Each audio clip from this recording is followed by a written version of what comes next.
the last international break of this season, and one which has fallen before the most important game of our season.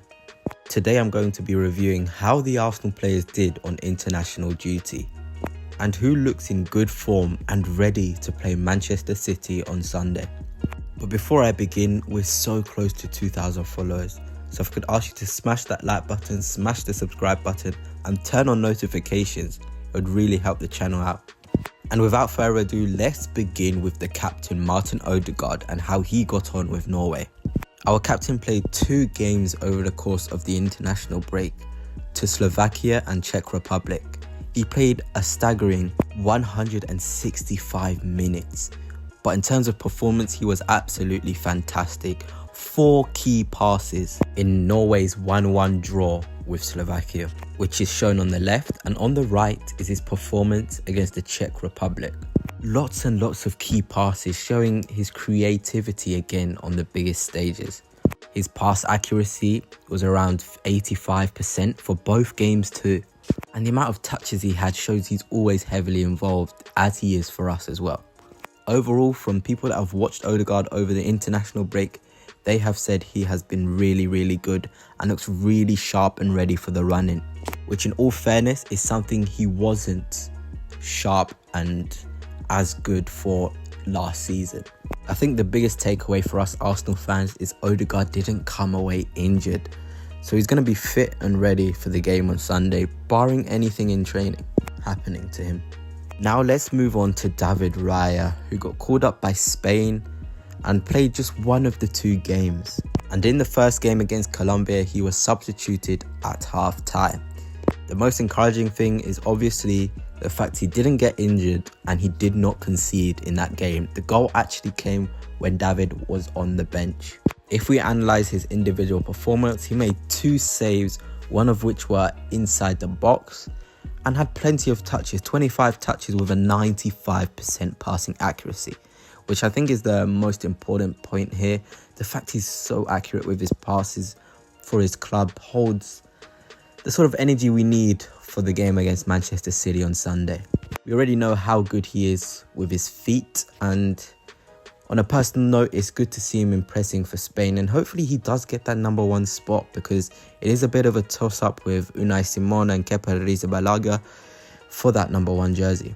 Next up is Alexander Zinchenko, who had 2 massive games for Ukraine as they tried to qualify for the Euros.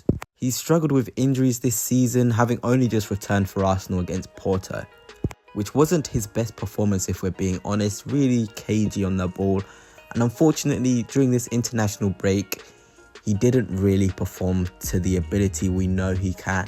Statistically, he only managed a 6.4 against Bosnia and a 6.9 against Iceland. Lots of touches of the ball, like we know he likes to do. From a midfield area though, we must remember that's where he plays for his country, but nothing really to stand out or to get excited about. But the expectation of course is that Kiwior will start against Manchester City. But before we go on to him, a massive congratulations to Ukraine, who have qualified for Euro 2024. So Alex will be at the Euros, and good luck to him since he is the captain of Ukraine. Biggest takeaway though is that no injuries or aggravations sustained by Zini, who played a total of 112 minutes, in which he came off the bench in one of the 2 games. Now the next player we're going to look at is Kiwior, who again had 2 crucial games for his country as they attempted to qualify for Euro 2024. Jakub played in both of his games for Poland this international break with a total of 210 minutes, which is not ideal when we've got Manchester City coming up on the weekend. Hopefully he'll be able to manage that load and will be ready and fit for Sunday, because he's been really good recently. Those of you that follow me on Instagram may have seen my post, and I'll show you the clip now of Kiwior demanding Poland to score 5 goals against Estonia when they were 1-0 up at half time.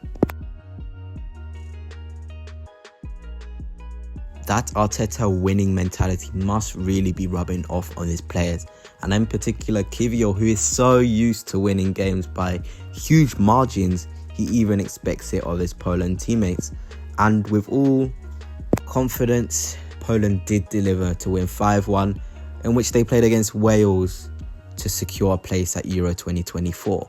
In that tight 0-0 draw which went to penalties, Kiwior was outstanding statistically. 6 clearances, 1 interception, 1 tackled and only dribbled past once, with 104 touches and a 77% passing accuracy. Also really good in the duels, and how Arteta loves his players to win those duels. I thought it was a really strong international break for Jakub. He was playing left centre back, so that explains how many touches he got. He was both getting into really good areas where he can receive the ball, which Arteta likes from his fullbacks, and also defending the channels really well when the ball came down his side. I do expect Mikel Arteta to start Jakub on the weekend against Manchester City. Obviously, the minutes he played isn't ideal, but a massive congratulations to Jakub and Poland for qualifying for Euro 2024, which is massive for their country. Now moving on to the next player, which is Jorginho, who played around about 110 minutes this international break. In a 2-1 win against Venezuela, he grabbed an assist, and a 2-0 win against Ecuador. He played the full 90 there. Really good to see him not play as many minutes, because obviously he's getting older and the amount of minutes he can play is slowly decreasing, and he still is a key player for us.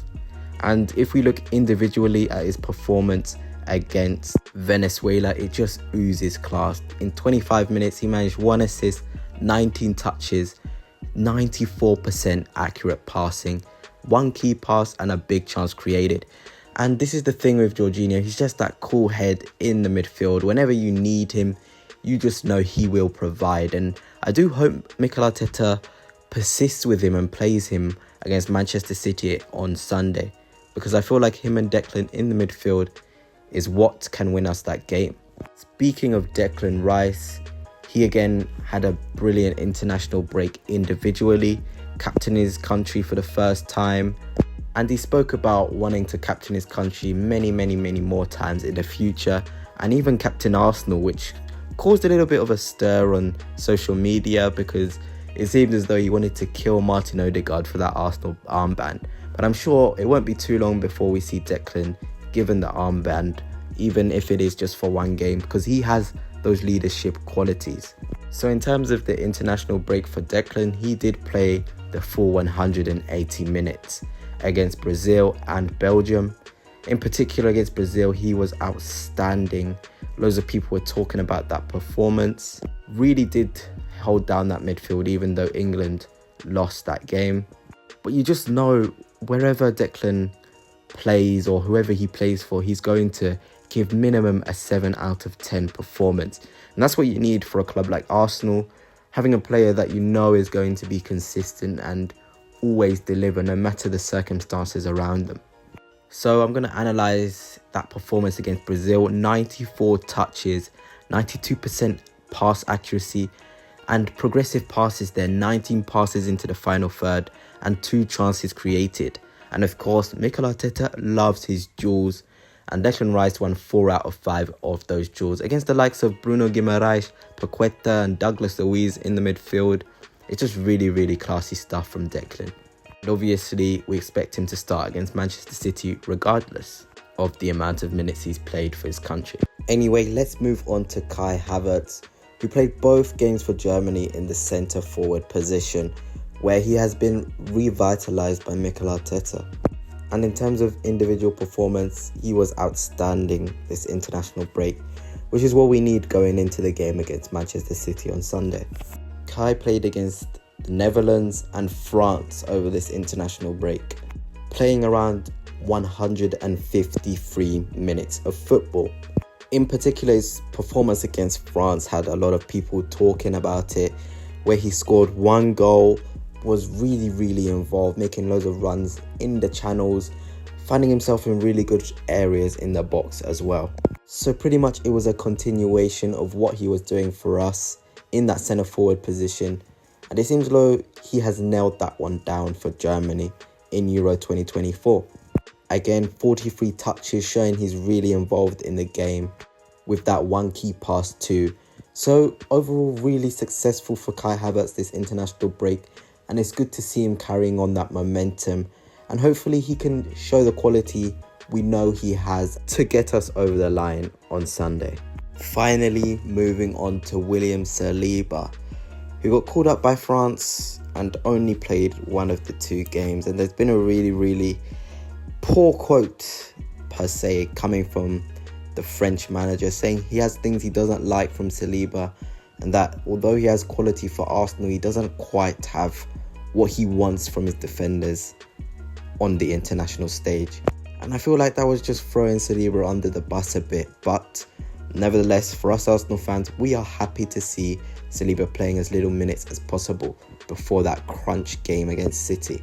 The funny thing is, when he got his chance against Chile, he was really good, playing the full 90, 2 clearances, 1 interception, 3 tackles, dribble past 0 times, and a last-ditch tackle, which I will show you soon. And 102 touches with a 95% pass accuracy, winning those duels 3 out of 4 on the ground and 2 out of 2 in the air. So William Saliba is looking in good shape for the game against City on Sunday. Now this gives me the opportunity to show you that brilliant last-ditch tackle that Willow did against Chile, which actually bailed out Konate, who's supposedly the better defender according to Deschamps for France. This clip certainly doesn't show that. Bear in mind, this was one of the last actions of the game, with the scores at 3-2 to France, and that essentially won France the game.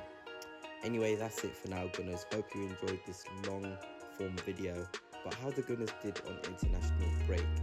All in all, I think we had some really strong performances, and hopefully the players can carry on this momentum onto that big title deciding game against Manchester City. Peace.